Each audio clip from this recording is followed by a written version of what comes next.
What would life be like if the Bible was never written? What would the world be like today?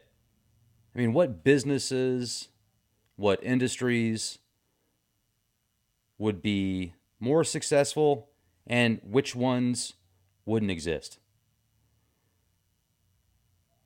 If the Pope really did say behind closed doors that he believes hell doesn't exist, and if the Vatican can't convince people that he doesn't believe that, will that cause a huge movement within the Catholic Church? Do you understand the influence of a good book and what that influence is on your soul, on your mind, on your body, on life, on reality? Do you think religion is good or bad? And how many people have died in the name of religion or their God or gods? How many families destroyed, wars fought, lands assimilated, cultures vanquished, knowledge obliterated? And which religion is true? Which God is right? Which gods are right? Are there multiple gods? And what is a god? And is there a difference between a demigod and a god? And if so, what is it? Is there just one creator? When was the creation? Do you ask any of these questions? And what about the billions of people that have a specific religion where if they ask these questions, oftentimes they'll be told to either not ask or go somewhere else? Billions of people around the world. Let's look up the percentage. Okay, world religion statistics. Let's check this out here. Christianity, about 2.3 billion people, give or take a few million. The largest set of principles that is applied towards religion, Christianity, number one, 2.3 billion. You can read the statistics Wikipedia, and they have various sources that link to the Wikipedia source as well. This is just a kind of a one-stop shop here. Islam, 1.8 billion, 24.1%. Secular, non-religious, agnostic, atheist, about 16%. What about Hinduism? About a 1.1 billion people, 15.1%. Buddhism, 0.5 billion, 6.9%. Chinese, traditional religion, 394 million, 5.5%. Then you have ethnic, ethnic religions. I'm listening to Blade Runner and sometime, anyway, I divagate. Excluding some and separate categories, 300 million. African traditional religions, 100 million. Sikhism, 30 million. Spiritism, 15 million. Judaism, 14 million, about 0.2%. Then you have several others underneath: neo-paganism, Rasta, Safariism, which is zero point 0.6 million, about 0.01%, and there's other religions as well. And I remember one time at the job I used to have downtown San Antonio, I was talking about the Gnostic version of how Sophia created Yaldabaoth, and then Yaldabaoth created other archons in his image, and then they created Adam and Eve. And somehow he thought that he said, "Oh, what? So you're saying your God's better than my God?" And I said, "No, I didn't say any God was better than any other God, and didn't say I even had a God."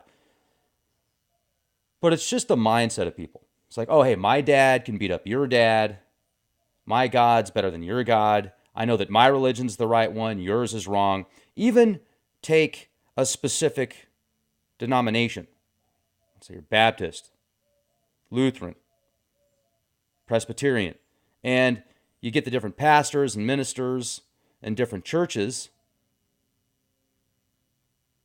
separated, and you ask them separately, "Hey, what do you think about God? What is the definition of God? Where are we going after death? What's heaven? What's hell? What does the Bible mean when it says this scripture? They're probably all going to have different answers. There's definitely going to be similarities, but most answers will be different. So, who's right, who's wrong, and what makes you and your God and your religion more real and pertaining to reality? Is pertainable even a word? Let me look that up. Probably not. Pertainable.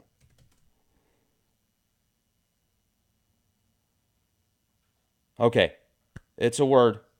Cool. There you have it. So I'm wondering if the Bible was never compiled and never released into the world, and how many different Bibles are there?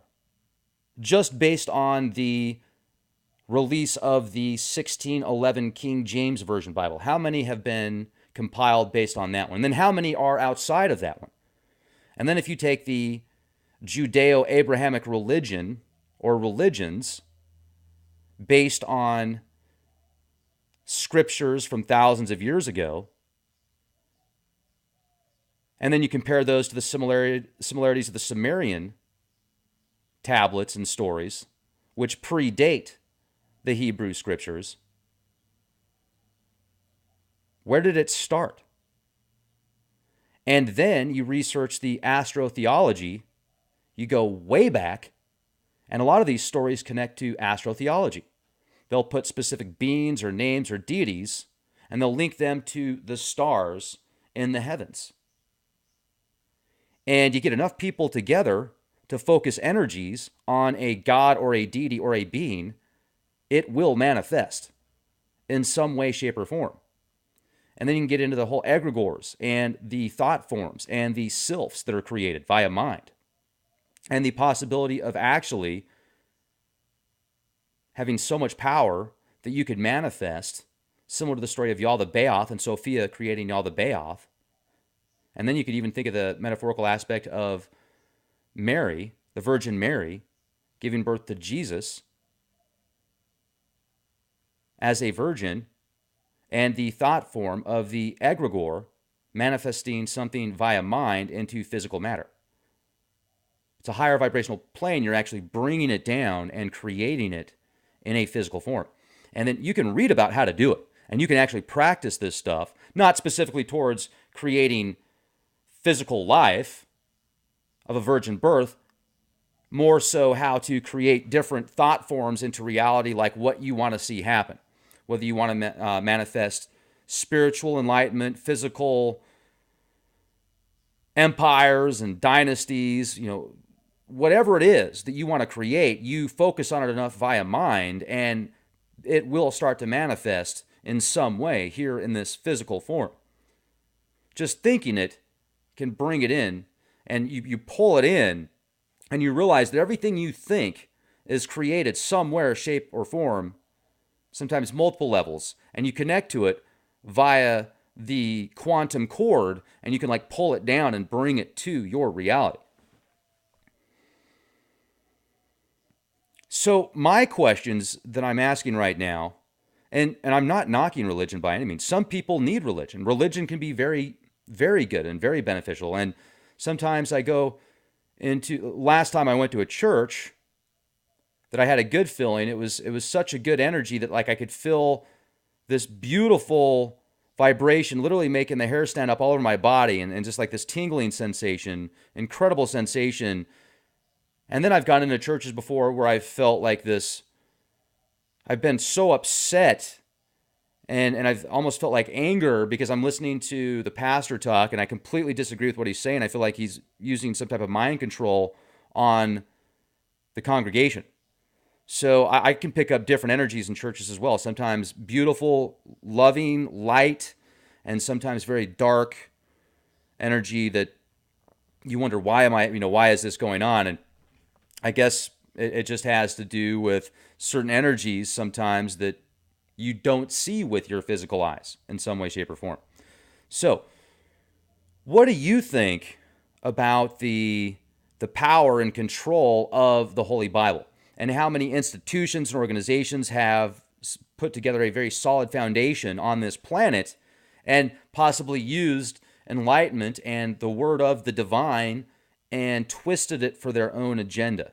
And then how do you know what's in the Bible is even legit when you do more research that contradicts it, or you find out it was adopted from other stories, and you find out oftentimes that some of the culprits behind it that put it together the way that it is, according to the research that's available publicly, and that could be skewed too, they did some very bad things. It's like, do as we say, not as we do, to put it nicely, to say the least.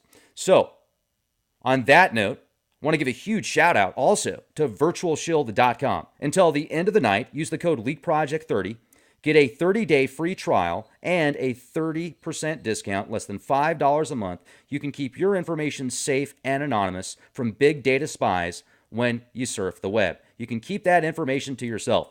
Did you see that X-Files episode where there was an organization that literally took people's minds and were able to map their mind and their brain just from them using their phone? 10 years ago, I read an ad about how just searching stuff on your phone and taking your phone with you where you go places, there's companies that can track where you're going to go within a 93% ratio 10 years ago. And look at the technology since then. So do you ever wonder if there's some organization out there that takes all your data, all your search history, all the news that you research, compiles it together, and then creates a sim of you in some computer? It's like, wow, how much info do I want to give them?